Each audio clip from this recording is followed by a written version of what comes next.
So thank you, Dr. Dogra. I think many of the things you have covered. I wanted to bring attention to two things. One is training for laser. So what we find is that so many centers are teaching screening, but they're not teaching lasers. And that is very painful. I think everybody who's teaching screening, if there's a retina surgeon, they must learn, or retina fellow, they must learn lasers. And see, in ROP lasers, we are putting 5,000, 6,000 spots. So easily you can demarcate an area and 1,000 spots that candidate can put. For me, if a person is good in indirect ophthalmoscopy, even if he is not very good or still very well trained in lasers for of laser therapy alone. Now, there are two landmark studies, that is the BEAT ROP and the BLOCK ROP. And the BEAT ROP is a prospective randomized stratified multi-center trial to assess the intravitreal bevacizumab monotherapy for zone 1 or zone 2 posterior, stage 3 with plus disease, retinopathy of prematurity. The infants are randomly assigned to receive intravitreal bevacizumab in a dose of 0.625 in 0.025 ml of solution or conventional laser therapy bilaterally. The primary ocular outcome was recurrence of retinopathy of prematurity in one or both eyes, requiring retreatment before 54 weeks of postmenstrual age. Now, this heralds a green signal for anti-VEGF monotherapy and for zone 1 threshold disease. They concluded that the intravitreal bevacizumab monotherapy, as compared with the conventional therapy in infants with stage 3 retinopathy of prematurity, showed a significant benefit in zone 1 but not in zone 2 disease. Development of peripheral retinal vessels continued after treatment with intravitreal bevacizumab, but conventional laser therapy led to permanent destruction of the peripheral retina. But the trial was too small to assess safety and the safety issues regarding Avastin in ROP, and they still persist to date. So these are few of the cases which can be taken up. But this is not a randomized controlled trial. Therefore, it violates the CONSORT rules, that is the Consolidated Standard of Reporting Trials. The trial numbers are very small to assess safety, and the laser is done later, not according to the ETROP guidelines of therapy at high risk pre-threshold.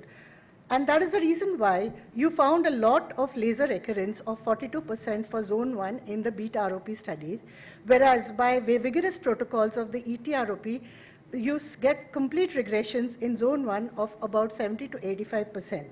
Late recurrences are seen in the monotherapy group. So the drawbacks of the study is that the site of recurrence and incidence and characteristics are not described. The effects on organs which are growing and on which the VEGF has some activity is not known. Long-term systemic safety issues are untackled. There are more deaths in this, more systemic intubations because of apnea, and indication and follow-up protocols are not described. So the study requires to document systemic, ocular, developmental, and related other factors which are related to the procedure or the drug. So what is the role of combination therapy? A combination therapy is found to do better. Monotherapy allows persistence of avascular zones at time with vascular loops, and thus the combination of an anti-VEGF which decreases VEGF load and laser which reduces the hypoxic stimulus to VEGF is ideal. Systemic and ocular safety is to be studied. Now there was another study called as the BLOCK ROP study, which is a pan-VEGF blockade of ROP, that is APROP, and this is a study of intravitreal bevacizumab compared to standard laser, where there were 3 arms, where laser was given in one eye and the other eye anti-VEGF, laser in one eye and anti-VEGF of 0.625 milligrams, and laser was done in both eyes. Regression was seen to be 90% from a single injection. So these are a few of the cases. So just in short, what is APROP? It is any kind of pathology which is in zone 1 or 2 with plus disease, which affects very low birth weight infants with iris new vessels and rapid progression with dilated tortuous vessels in the posterior pole, as you see over here. The timing of injection is generally, if they are not regressing, then it would be 1 or 2 weeks after you have done a laser and you don't find a regression adequately, or there is no decrease in congestion or the vascular tortuosity. So this is, उस पे click करो please. Click करो.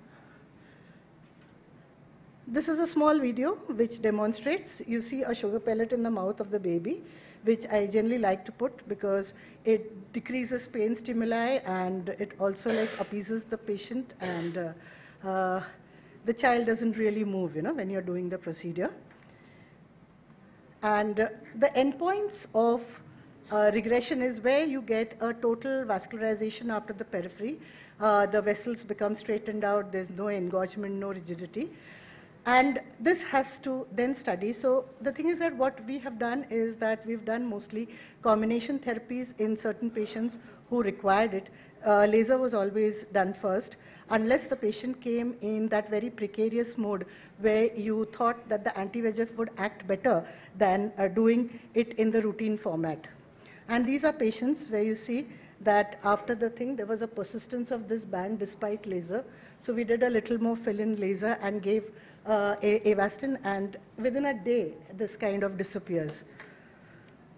These are other cases which show the same thing, that is after the laser. This is the way it progressed, and then giving the anti-VEGF and a little more laser, the patient eased out. This is injection bevacizumab, pre-injection and post-injection, where you see the straightening of the vessels occurring over here. See the tortuosity over here. Another patient with a similar kind of features where you can see this demarcation, and here you see it easing out. And this is a third where you still have persistence, so then this patient needed extensive laser. Now, comparison of intravitreal injections of ranibizumab versus laser therapy for zone 2 treatment for ROP. The shorter half-life of ranibizumab makes it an attractive treatment option when concerned about systemic absorption, because the systemic absorption is very less and the washout is within 2 hours from the systemic circulation. But it has higher chance of reactivation compared with the infants who were treated with bevacizumab.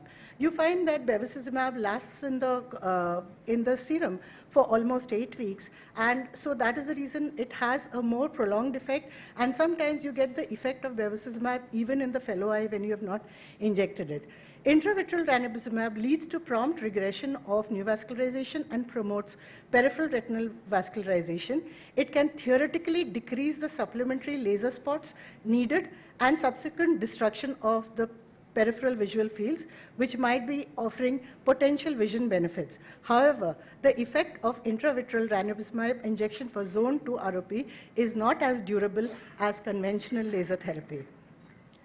Therefore, intravitreal ranibizumab is not recommended for zone 2 treatment requiring ROP with obvious neovascularization as a single-dose monotherapy. Conventional laser therapy is preferable to intravitreal ranibizumab for the treatment of zone 2 ROP.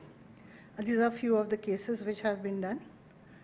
There was a recurrence again here, you see, with ranibizumab, where this has recurred again after showing an initial decrease. Now, certain viewpoints, that is about combinations. Dr. Wallace says that that laser and anti-VEGF therapies may be used increasingly in combinations for ROP. Dr. Smith agreed that anti-VEGF therapy for ROP as a rescue therapy is good. Earlier, better with a lower dose before reaching the point of plus disease, and once the risk of neovascularization goes down.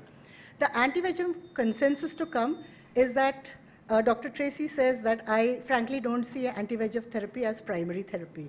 Dr. Saunders says laser will still remain the gold standard indefinitely.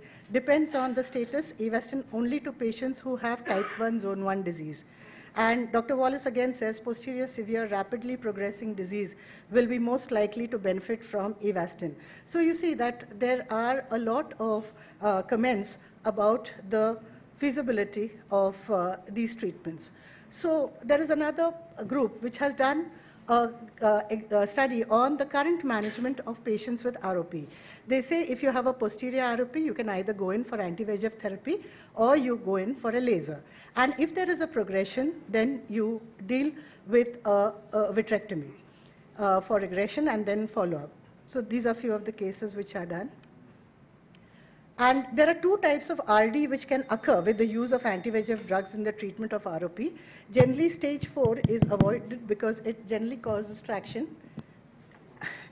And in the first type, the RD develops shortly after the injection, and that is called as ROP crunch. And in the second, the RD can occur with delayed onset after the use of anti-VEGF drugs despite an initial regression. And the second is the ROP progression after treatment. That is, you can give some more laser, or you can give some more this if it is in the posterior zone, zone 1. And if it is in zone 2, then you can top it up with more of laser. And now, the recent thing is that earlier this year, the beta ROP investigators reported that in an infant with zone 1 stage 3 disease, the recurrence rate with intravitreal bevacizumab was 4% compared to 22% with laser therapy. Based on these results, the language in an accompanying editorial was emphatic. Intravitreal bevacizumab should become the treatment of choice for zone 1 ROP. So they sing a different tune. And the treatment paradigm for zone 1 ROP has shifted towards an anti-angiogenic therapy as of now. So, and there are multiple therapies. We know of all the systemic effects of bevacizumab and ranibizumab. And aflibercept is also FDA approved, and it has the similar kind of reactions.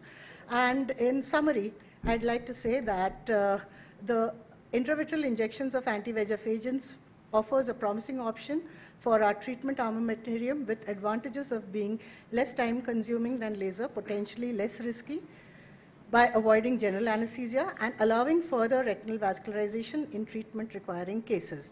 Therefore, treatment still remains controversial as ideal dosing and long-term systemic safeties are not examined yet. There are a lot of substances which are being used to try to get this of ROP down. This is just a few, that is the IGF-1, PUFA, GSCF, and erythropoietin, propranolol, and TGF-beta2, there's PDGF. There are a lot of compounds which are being under trial, the JNK1, and we hope something comes which helps us with this problem. Thank you.